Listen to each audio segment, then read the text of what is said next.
Assalamualaikum warahmatullahi wabarakatuh. Salam sejahtera untuk kita semua. Halo Senizen, jumpa lagi bersama saya Daya Aruna yang pada kali ini membawakan host nih di podcast Libas SNI 15 menit bahas SNI ya. Pada tema kita kali ini kita akan membicarakan mengenai manfaat penerapan SNI pada UMKM. Telah hadir 2 UKM hebat di Indonesia. Kenapa saya sebut hebat? Karena 2 UKM ini telah berhasil untuk mendapatkan SNI. Luar biasa sekali. Di sebelah kiri saya sudah hadir Ibu Astril ya. Ibu Astril ini dari UKM Abon Jaya. Siap. Berarti produknya Abon. Siap. Ya. Ini ada di sini nih Abon ya. Ini Abon. Lalu dengan Bapak Suratmin Pak ya? Betul. Bapak Suratmin UKM Sidomulyo. Betul. Produknya adalah amplang. Ini dia amplang ikan. Gimana Bapak dan Ibu, sehat semua? Alhamdulillah sehat. Ini saya mau ngobrol-ngobrol nih Bapak dan Ibu sekalian. Kita ngobrol santai. Saya penasaran aja. Dari sekian banyak UKM di Indonesia, ternyata ada ya UKM yang bisa mendapatkan SNI. Nah, sebelumnya saya mau kenalan dulu nih. Monggo mungkin ke Bu Astril dulu ya Pak ya. Bu Astril silahkan perkenalkan Ibu, nama siapa, UKM apa, produknya apa. Terus kalau Senizen nih mau beli produknya bisa di mana aja. Siap. Monggo. Siap. Baik, perkenalkan saya Astril Wedi. Saya pemilik dari UMKM Abon Jaya Mandiri. Kami produknya yang SNI baru Abon Tuna Pak. Oke, Abon Tuna. Abon Tuna. Jadi kita Abon itu ada 3 varian. Ada abon yang untuk ikan itu ada 3 varian, cakalang, tuna dengan kakap. Untuk saat ini, untuk yang peternakan ada daging, tapi skalanya masih kecil. Untuk mendapatkan abon kami biasanya jual ada di marketplace Pak, di Shopee. Oke, ini ya. Di Shopee, produknya ya. Biasanya juga kita promosikannya itu lewat Google Business, ada juga di Facebook, status WhatsApp dan sebagainya. Oke, mereknya apa nih Abon? AJM Food and Snack. Oke, Senizen mereknya AJM ya, AJM Food and Snack. Ini bisa diperoleh di marketplace ya. Marketplace ada di Shopee Pak. Di Shopee juga ada. Bisa di searching di AJM Food searching and betul. Snack Atau di mungkin kalau mau datang langsung pun boleh ya. Boleh. Oke, ini alamatnya di Kalimantan Timur. Di Kalimantan Timur, Buat warga Bontang. Kalimantan nih, luar biasa sekali di Bontang. Baik, oke. Nah, kalau Pak Suratmin sendiri, monggo Pak, perkenalan Pak. Ya, oke. Perkenalkan, nama saya Suratmin. Kami pemilik usaha Amplang Barokah ini. Jadi kami mulai tahun 2016. 2016 ini. Oh, oke. Iya. Oke, baru berdiri di 2016 ya Pak. Iya, Oke, ini dengan mereknya Barokah ya. Barokah, Pak Suratmin. Ini Barokah Pak Suratmin, ini mungkin Senizen nanti bisa lihat ya, Barokah Pak Suratmin. Kalau mau beli bisa di mana nih Pak? Kami untuk saat ini masih menggunakan promosi lewat WA, Facebook, mungkin bisa menghubungi ke nomor yang di. Oh, di sini ada ya. Oke, di sini ada. Boleh saya sebutkan aja ya. Boleh. Nanti biar langsung itu di 0853 4959 5366. Kalau Facebooknya apa Pak? Amplang Barokah. Amplang Barokah. Jadi Senizen yang mau beli amplang ber-SNI, cus langsung ke Facebooknya di Amplang Barokah. Oke. Nah, sekarang tadi udah perkenalan produk, jadi Senizen juga sudah tahu ya mereknya apa. Yang saya penasaran, kita langsung aja lah. Kenapa mau SNI? Kenapa ya? Awalnya tuh memang kita shock ya Pak Min ya. Nah, Gimana nih shocknya nih? Ini Shocknya seru gini. nih ceritanya nih. Shocknya kalau saya pribadi shock ya. Awalnya kita hanya punya PIRT. Oke. Kita punya PIRT, terus saya pribadi bertekad untuk bangun ruang produksi gitu kan. Ya biar kelihatan kita naik kelas aja gitu. Kita punya rumah produksi, jadi bisa terjamin lah kualitasnya kalau punya rumah produksi. Tapi alhamdulillah dari PT Pupuk Kaltim ini memberikan tawaran tuh. Oke. Mau SNI kami mau nawarkan SNI, Ibu mau nggak? Kami tuh nggak ada mikir A B C, kita mau aja yes gitu. Bahkan dulu tahu nggak SNI itu? Nggak tahu. Nggak tahu ya. Pokoknya ada Taunya tuh SNI tuh yang punya helm aja.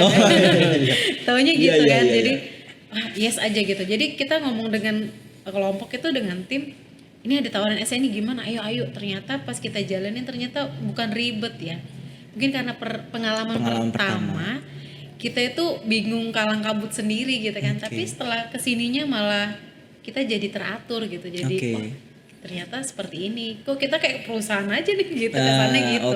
Oke. Alhamdulillah seperti itu sih awalnya. Oke, kalau Pak Suratmin sendiri gimana Pak? Sama mungkin hampir mirip sama Iya, Mbak Asril karena kami mengawali usaha amplang kan baru Pak.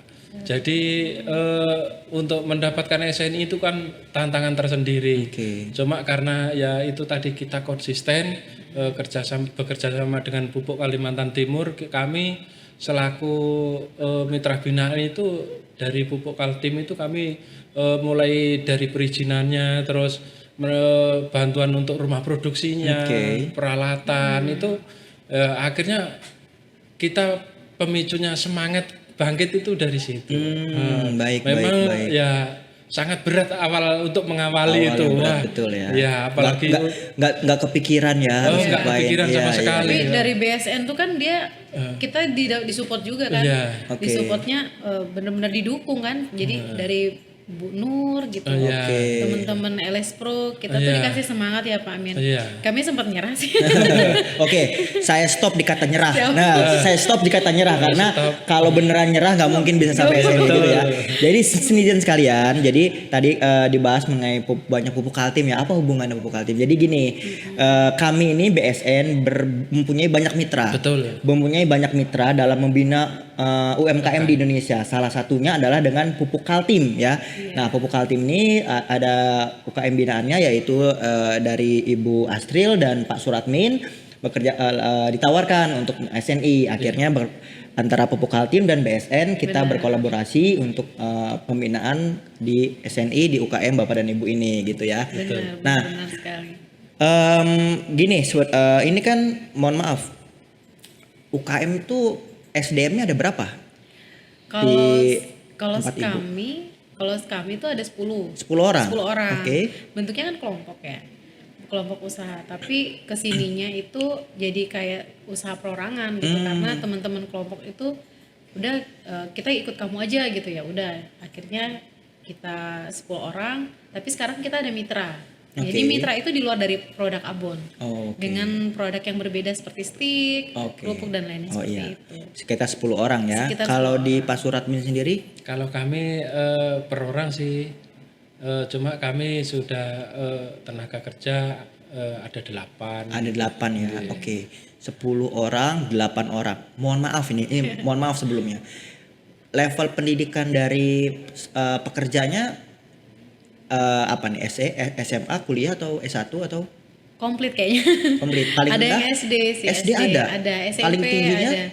Kalau tingginya S1. S1. Ya, kalau di Pak Suratmin? Kalau dari tempat kami tertinggi cuma SMA. Sedangkan tertinggi SMA. Yang SD ada? Saya sendiri justru SD. Saya tidak mau saya pendidikan. Sebentar. Ini sebentar nih. Saya potong di situ Pak ya. Saksikan gitu. Senizen sekalian. Nah, ini saya mau mematahkan stigma soalnya Pak. Banyak teman-teman UKM di luar sana yang saya merinding jadinya nih Pak. Saya merinding.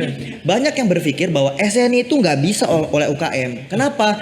Kami SDM-nya terbatas, level pendidikan kami tidak tinggi-tinggi. Jadi mereka pas kita, ayo SNI aja. Oh nggak bisa, sudah menutup diri. Loh ini buktinya. Mohon Pak ya, Pak Suratmin dengan pendidikan yang terbatas bisa mendapatkan SNI walaupun sumber daya manusia pekerjanya juga hanya 8 orang Pak ya. 8 orang.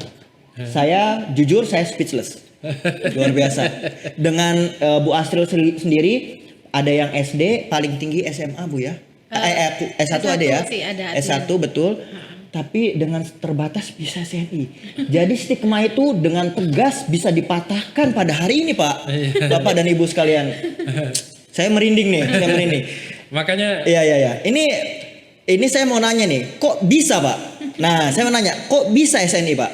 Ya, gimana caranya? Kasih tahu Pak. Alhamdulillah ya berkat awalnya dukungan dari Pupuk Kaltim dan BSN dan LS Pro dan pokoknya kita awalnya itu berat sekali. Beratnya di mana tuh, Pak? Beratnya di mana? Ya untuk tata cara nyusun dokumen Nyusun itu kan dokumen itu nggak tahu ya. Apalagi kita ya keterbatasan Iya, pendidikan betul. pertama. Tapi kita tidak boleh patah semangat di situ. Itu pada saat proses penyusunannya dibantu oleh siapa tuh, Pak? Oleh teman-teman BSN. Iya, LS Pro. LS Pro, ada PKT dan LS Pro. Artinya kami tetap kita kerjakan, belajar. Akhirnya kita sampai hampir 1 tahun, alhamdulillah sudah 1 bisa. tahun selesai ya. 1 tahun lebih biasa. sedikit ya Pak ya, mungkin Karena pandemi. karena Saya pandemi. pandemi 1 ya. tahun. Cuma Oke. akhirnya ya itu lama-lama karena sudah jadi kebiasaan, yang berat itu jadi ringan. Luar biasa sekali. Kalau dari Bu Asril sendiri Iya. apa kok bisa pengalaman nggak enaknya apa dan nggak enaknya apa, lalu kok bisa sampai selesai itu? Iya. Bagi tipsnya dong buat teman-teman nih. Kalau saya pribadi, kita tuh tantangannya itu sebenarnya kalau saya kan memang paham lah sedikit administrasi. Tapi tantangannya itu di pekerja. Pekerja itu memang umur ya Pak. Iya. 50 tahun. Ya paling muda lah 30. 50 tahun ke atas. Jadi kita tuh ngarahin orang tua itu agak ribet. Halah, Caranya gimana tuh? biasanya kita ngomongnya baik-baik ya. Baik. Oke, pendekatan secara pelan-pelan tolong ya. nanti ini dicatat ya Bu. Oke. Nanti tolong yang ininya harus diukur suhunya, dan ini harus dilihat kualitasnya. Ini harus ya seperti itulah. Kadang mereka agak gimana ya Pak ya? Iya. Karena kita lebih muda kan. Jadi ini harus begini ya Ada Dok. Ini harus penolakan begini gitu ya. seperti itu. Oke. Tapi kesininya ya itu tantangan saya di situ sih. Luar biasa sekali. Harus disiplin gitu. Disiplin Iya, untuk oke. pencatatan dan dokumentasi. Luar biasa sekali nih. Aduh, luar biasa. Nah, sertifikasi kan berarti di tahun 2021 ini ya? 2020 ya. 20 keluar SPPT kami. Keluarnya di 2020. Iya, benar. 2020 Penyerahannya baru dapat hari ini. Penyerahannya. Oke, berarti selama kurang lebih 1 tahun ya. Sneezon 1 tahun selesai sertifikasi SNI dengan segala keterbatasannya. Benar. Ini luar biasa sekali Bapak dan Ibu sekalian. Saya jujur saya speechless. Oke.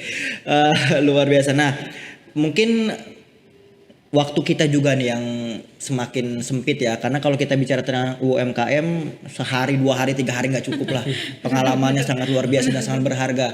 Nah, saya mau ngajak Bapak dan Ibu sekalian berbagi atau ngasih tips atau nasihat atau apalah ke teman-teman UKM lain, bagaimana nih biar mau mengikuti jejak-jejak sukses Bapak dan Ibu sekalian. Mungkin diawali dengan Bu Asril. Saya ya, teman-teman UMKM nggak ada yang nggak mungkin ya di dunia ini ya. Itu pengalaman saya, nggak ada yang nggak mungkin. Saya jadi terharu. Nggak ada yang nggak mungkin karena semuanya itu pasti kalau kita yakin pasti bisa. Kedua, kalau memang teman-teman UMKM mau SNI, ayo kita SNI karena dampaknya luar biasa. Kita woro-woro SNI aja laris, gimana kalau sertifikat SNI udah keluar tuh udah luar biasa. Kita income-nya itu luar biasa omset. Berarti sudah bisa dirasakan Benar. perbedaan sebelum dan sesudah penerapan Benar. SNI, omset semakin meningkat ya. Terus kepercayaan dari Kepercayaan konsumen diri, juga. betul. Mereka sudah yakin, oh ini bersih nih, ini higienis nih, ini mutunya bagus. Itu aja kami alhamdulillah di situ dapat respon positifnya di situ. Ketiga, ayolah ber-SNI. Saya bangga kok ber-SNI. Wih, luar biasa. Pak Suratmin, monggo Pak. Kasih semangat ini Pak. Aduh, saya luar biasa sekali nih. Gimana Pak? Ya buat teman-teman UKM yang di luaran sana, khususnya yang mulai dari Sabang sampai Merauke, kita jangan pernah patah semangat, tetap kita konsisten produksi, kita ikuti aturan yang ada biar produk itu supaya menghasilkan yang produk betul-betul higienis, artinya produk itu bisa diterima di konsumen secara baik dan benar itu. Gitu ya. Baik citizen sekalian, mungkin waktu juga yang sudah memisahkan kita. Terima kasih sekali lagi atas waktunya Bapak dan Ibu sekalian. Terima kasih banyak, mungkin Mas. kita tutup dengan tagline kita, yaitu kita bareng-bareng ya, SNI mudah dan menguntungkan ya. 1, 2, 3. SNI mudah dan menguntungkan. Bangga memakai SNI. Baik, sekian dari saya. Terima kasih atas waktunya sini sekalian. Sampai berjumpa di podcast selanjutnya. Wassalamualaikum warahmatullahi wabarakatuh. Waalaikumsalam warahmatullahi wabarakatuh.